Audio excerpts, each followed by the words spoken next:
আপনারা ফিতরা দেন, কি দিয়ে ফিতরা দেন? হ্যাঁ, চাউল দিয়ে, তাই না? আচ্ছা, ইসলামিক ফাউন্ডেশন ঢাকা বাংলাদেশ থেকে ফিতরা কি ঘোষণা করা হয়? টাকা, টাকা ঘোষণা করা হয় না? এবং মানুষ যুক্তি দিচ্ছে, কি যুক্তি? যুক্তি দিয়ে বলছে, দেখেন আমরা যদি ঈদুল ফিতরের আগে, ঈদের আগের দিন সবাই মিলে যদি চাল ডাল যদি গরিব মিসকিন মানুষটাকে দিই, তো গরিব মিসকিন মানুষটা কি ঈদের দিন চাল ডাল খিচুড়ি করে খাবে? আর ও তো সরিষার তেল কিনতে লাগা প্রয়োজন হতে পারে, গোস কিনতে প্রয়োজন হতে পারে, জামা কাপড় লাগতে পারে কি পারে না? তাই আমরা যদি সবাই টাকা দিই, তাহলে গরিব মিসকিন মানুষটা ওই টাকা থেকে যা মন চায় তাই কিনবে। তো কোনটা ভালো হলো, খাবার না টাকা? কোনটা ভালো লাগলো? আরে বলেন এখন কথা, ভালো কোনটা হচ্ছে তাহলে? টাকা।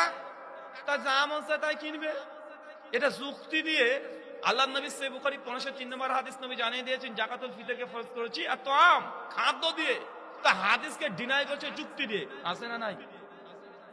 আচ্ছা, আপনাকে একটা প্রশ্ন করি, যদি এটাই হয়, গরিব মিসকিন মানুষের প্রতি যদি এত দরদ হয়, কুরবানি ঈদের 2.5 মাস পরে, রোজার ঈদের 2.5 মাস পরে আবার কি আসে? কুরবানি ঈদ আসে কি আসে না? আর কুরবানি ঈদের আগে যদি এইরকম যদি পণ্ডিতি করি আমরা, যে এত গোস্ত কি গরিব মানুষ খাবে, ওদের ফ্রিজ ট্রিজ নাই, এক কাজ করি, এলাকাতে 20 খান যদি গরু হয় আর 30টা যদি ছাগল হয়, তো 10টা গরু 10টা ছাগল জবাই করব, বাকি গরু আর ছাগলগুলো বিক্রি করে দিয়ে 3 ভাগের 1 ভাগ গরিব মিসকিন মানুষকে দিয়ে দিব। কুরবানি হবে? কেন চাচা, কেন হবে না? না, কুরবানি দিলাম না, কুরবানি টাকাটা মানুষকে দিয়ে দিলাম, কুরবানি হবে? কেন হবে না চাচা?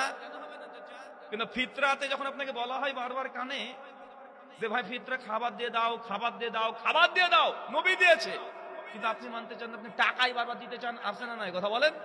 আপনি যুক্তি দিয়ে বলেন তাকে টাকা দিলে মানে একই তো ব্যাপার। আরে টাকা দিয়েছি তো একই ব্যাপার, তো আপনি কুরবানির পরিবর্তে টাকা দিয়ে দেন না, তখন দেন না কেন? কেন আপনি জানেন কুরবানি টাকা দিলে কুরবানি হক আদায় হবে না, ইবাদত হচ্ছে তাওকিফি, কোনো পরিবর্তন চলে না। আচ্ছা, আপনাকে একটা কথা বলি, শোনেন, আপনি ফিতরা কেন দেন জানা আছে? ফিতরা আল্লাহ কেন ফরজ করেছে আমাদের জন্য, কি কারণে?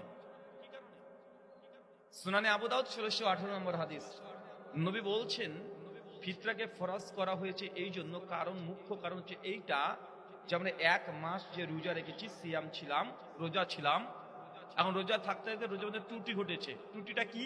রোজা ছিলেন, গার্লফ্রেন্ডের সঙ্গে মেসেজে কথা বলেছেন, এই জন্য আল্লাহ সাদা রোজাকে গোটা বাতিল করে দেয় না, রোজার মধ্যে ত্রুটি হয়ে যায়।